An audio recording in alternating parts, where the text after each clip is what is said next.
এই বন্ধু তার প্রেমের চিঠি পড়ে আছে কই রে? হায় হায় কি অবস্থা! পর পর তোর মনে আছে এই লেটারগুলো ক্লাস 9-এ তুই আমার লিখলি? তোর ওই চিঠির রিপ্লাই জোরে জোরে জোরে বল। আসলে বাংলার মধ্যে ইংরেজি ঢুকাইছে। এই বাংলিশ রিপ্লাই আমি এই চিঠিগুলো লিখলাম তখনই, কিন্তু দেয়া হয়নি আর, তাই আজকে দিলাম। কেন দিলাম জানিস? যাতে আমাদের এই ঝগড়াগুলো মেমোরেবল হয়ে থাকে। মেমোরেবল, ওকে ওকে, মেমোরেবল সারা জীবন। সারা জীবন। যেমন তোর সব letter gift, letter plus gift আমার কাছে আসে আছে। আছে, তেমন দেখ আমাদের কতবারের ঝগড়া, কি মাস্টার বেড না কি লিখেছো? কি জানি, মিসআন্ডারস্ট্যান্ডিং হয়েছে। বললাম না। আমাদের মাঝে কতজন আসছে আর লাস্টে কি কি লিখছে রে?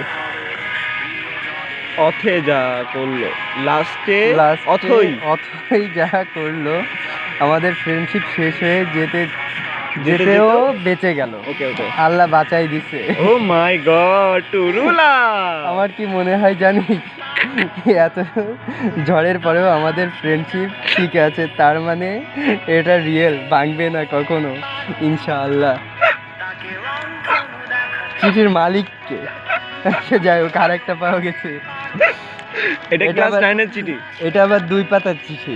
এটা ক্লাস 9 এর চিঠি ছিল। কাকে দিছে তার নামও লেখা আছে, তিথি। তিথি, আমার কিছু কথা আছে তোর সাথে, জানি না তুই বুঝবি কিনা, বা তবুও রিকোয়েস্ট। রিকোয়েস্ট মনে হচ্ছে তো দুজন একই জনের চিঠি। হ্যাঁ ঠিক আছে, তবুও রিকোয়েস্ট তোর কাছে, আজকের কথাগুলো প্লিজ ঠান্ডা মাথায় বুঝিস। ক্লাস 6 থেকে আমাদের ফ্রেন্ডশিপ, 4 বছরের ফ্রেন্ডশিপ আমাদের। হ্যাঁ, আমরা বেস্ট ফ্রেন্ড। আমি যতদিন বাঁচবো আমি এটাই মানব, এটাই বিশ্বাস করব আজীবন যে হ্যাঁ, তিথি আমার বেস্ট ফ্রেন্ড। সে আমি যেখানেই থাকি না কেন। তুই চিঠিতে বলেছিলি যে বেস্ট ফ্রেন্ড হিসাবে সবারই কিছু দায়িত্ব থাকে। ঠিক বলেছিস তুই, বাট একটা বারও কি এটা ভাবছিস যে সব দায়িত্ব কি শুধু আমার একার? সব দায়িত্ব শুধু মাহিমার। লিখেছি এটা মাহিমা। ও, মাহিমা তিথিকে লিখেছে। আচ্ছা আচ্ছা, সুন্দর ফ্রেন্ডশিপ, ভালো। পর আচ্ছা, তোর কোনো দায়িত্ব নেই? আসলে মেয়েটা কি কোনো দায়িত্ব ছিল না? সত্যি তিথি, তোমার কোনো দায়িত্ব নেই? ফাও মাহিমারে কষ্ট দিলে। হ্যাঁ, পরে বেস্ট ফ্রেন্ড থাকলে কি সব দায়িত্ব শুধু একটা মানুষের উপরে থাকে, অপর একটা মানুষের উপর থাকে না? দায়িত্ব কি শুধু আমার একার? অলওয়েজ ছি, আমি চিল দিতাম, কল দিতাম। ওটা call, C double A, call. Digital Bangladesh তো, ডিজিটাল মানুষ, পড়তে থাকতো, কল দিতাম। ও, এরা সম্ভবত ইংলিশ মিডিয়ামে। ঠিক আছে, বাংলা ইংলিশ মিডিয়াম। আরে বাংলিশ মিডিয়াম বল, সরি, বাংলিশ মিডিয়ামে। আরে যে আমি কল দিলাম, কেন এমন? তুই কেন কল দিতিস না? মিস কি খালি আমি একাই করি, বা একাই করে? এটা খুবই অন্যায়। তুই করিস না, তাইলে সবসময় কেন আমার এই কল দেয়া লাগবে?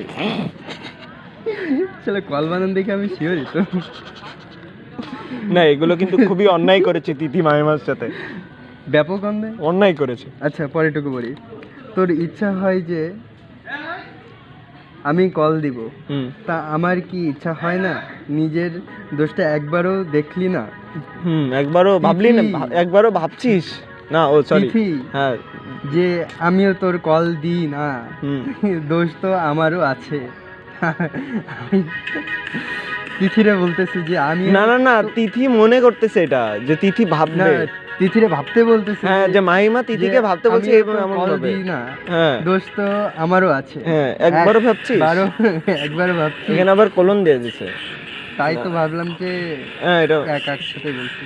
একবারও ভাবছিস তোর তুই কথার কখনো সাথে তো গানের টোনটা মিলে গেছে কিন্তু। ভাবিসনি তুই, তুই আমার আমার ইচ্ছার ইচ্ছার কথা কথা। আমি জানি না বন্ধু, আশপাশে আর আছে কিনা একটু দেখো দিন।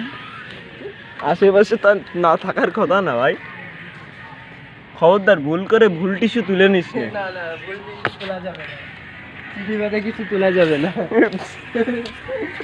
না নিয়ে গেছে বাকিটুক। তাইলে এই চিঠিটা আপনারা তিথিকে মেনশন করে দিন। মাইমার হয়ে আমরা সবাইকে জানিয়ে দিব চিঠিটা আমরা হাতে পেয়েছি, বাকি অংশ আমাদের কাছে নাই। এটা দেখে বুঝলাম যে অনেক কিছুই লিখেছিল। তো সমস্যা নেই, যশোরের ফেসবুক গ্রুপগুলোতে একটু খেয়াল করবেন এই তিথিটাকে। এই তিথির কাছে আমরা রিকোয়েস্ট করব যে মাইমাকে যেন একটু সে বোঝে। একটু বুঝে মাঝে মধ্যে কল দেয়, একটু মিস কল দেয়, মেসেজ দেয়, যাতে মাঝে মধ্যে একটু ডেকে নিয়ে ফুচকা চটপটি কিছু একটা খাওয়ায়, একটু চকলেট খাওয়ায়। নাইলে এই বেচারা মাহিমা খুবই কষ্ট পাচ্ছে তিথির জন্যে। তো তিথি আপুর কাছে একটাই রিকোয়েস্ট, তিথি আপু আপনি একটু মাহিমা আপুকে বুঝেন, আপুকে বুঝায়েন, একটু খেয়াল রেখেন তারা এই যে চিঠির যে আবদারগুলো পূরণ করেন। সাথে আরও যদি আবদার থেকে থাকে, এই চিঠির মাধ্যমে বুঝলাম আরও আবদার থেকে থাকতে পারে, তো সেই আবদারগুলো একটু খেয়াল রেখেন, ওইদিকে নজর রেখেন। আমরা কোন ধন্যবাদ জায়গায় এই সবাইকে। চিঠিগুলো কে পাইছি একটু সেটা মেনশন করে দাও। এই যে তেঁতুল গাছতলা পৌর পার্কের লাভার পয়েন্ট, আমরা লাভারদের দেখতে আসছিলাম, এসে এখানে চিঠিগুলো পালাম। একজন বেস্ট ফ্রেন্ডের যাই হোক, মনের ভাব প্রকাশ করেছে। তাদের বন্ধুত্ব দেখে আমরা শিহরিত। খুবই আনন্দিত। না, তুই- শিহরিত না, আনন্দিত। না তুই একবার ডিপলি চিন্তা করে থাকতো কি ভাবা যায়। ভাই তুই তো জীবনে মানে গালি দিয়ে মেসেজ ছাড়া কোনো কিছু আমারে দিস না, নাইলে কোনো একটা স্টিকার বা রিলস পাঠাস। জীবনে একটু এভাবে চিঠি লিখে তো পাঠাইতে পারি।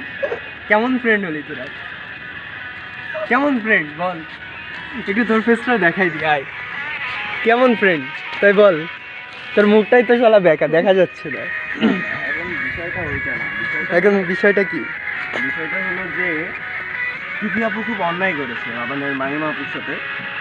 তাদের 4 বছরের ফ্রেন্ডশিপ, ক্লাস 6 থেকে। ক্লাস 6 থেকে কম ফ্রেন্ডশিপ না, এটা আমাদেরও হয় না, সেটা কিন্তু তাদের আমাদের একটু বেশি, আমাদের একটু বেশি হয়।